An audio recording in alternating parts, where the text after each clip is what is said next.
नमस्ते, प्रणाम। आप सभी का दिल से स्वागत करती हूँ अपने प्रिय संगीता मधुर हाफिज पे। आज आप सबके बीच एक कवि लोक गीत लेकर आई हूँ। गीत अच्छा लगे तो कमेंट करके जरूर बताइएगा।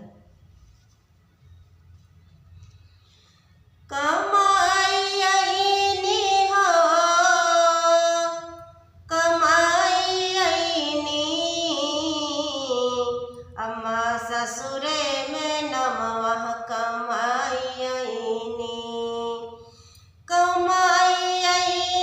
हो कमाई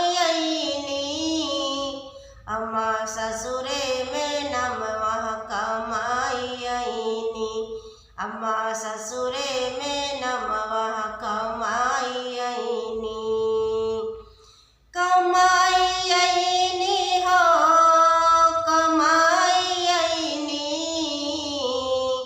अम्मा ससुरे में नमवा कमाई अम्मा ससुरे में नमवा कमाई हमरे ससुर जी के चार बेटौआ हमरे ससुर जी के चार बेटौआ चार मोहरवा चार मोहरवा अम्मा ससुरे में नमवा कमाई अम्मा ससुरे में नमवा कमाई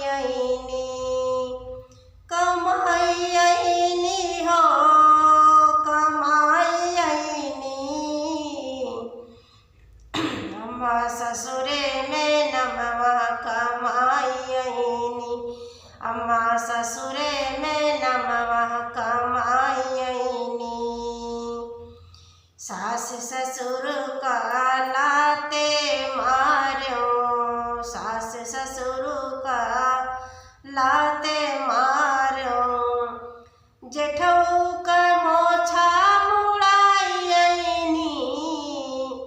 अरे जेठवा के मोछा मुड़ाई अम्मा ससुरे में नमवा कमाई अम्मा ससुरे में नमवा कमाई हो कमाई अम्मा ससुरे में नमवा कमाई अम्मा ससुरे में नमवा कमाई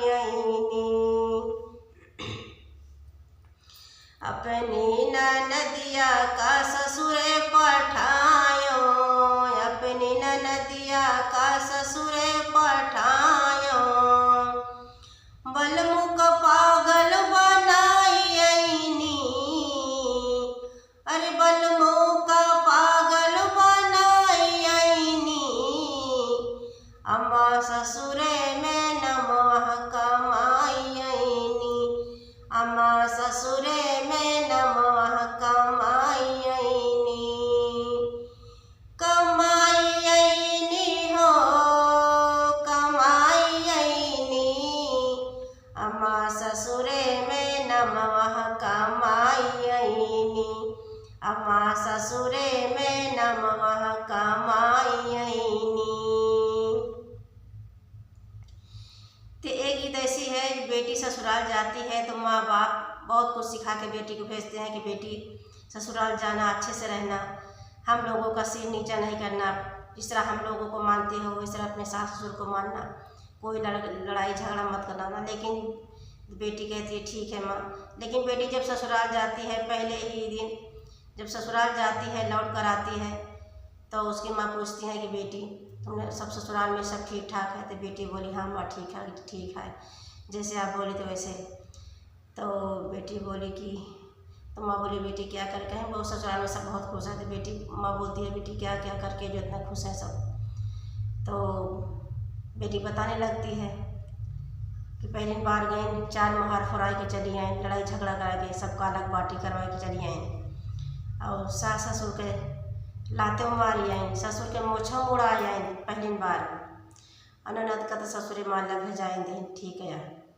इतना सब कुछ करके ससुर अपने नैहरे चलिए माँ से बताओ थी। हम माँ सुनते माँ हालत ख़राब माँ कहे बताओ कि हम अच्छा सबूर सिखाए के भेजे तो का कह के रहे।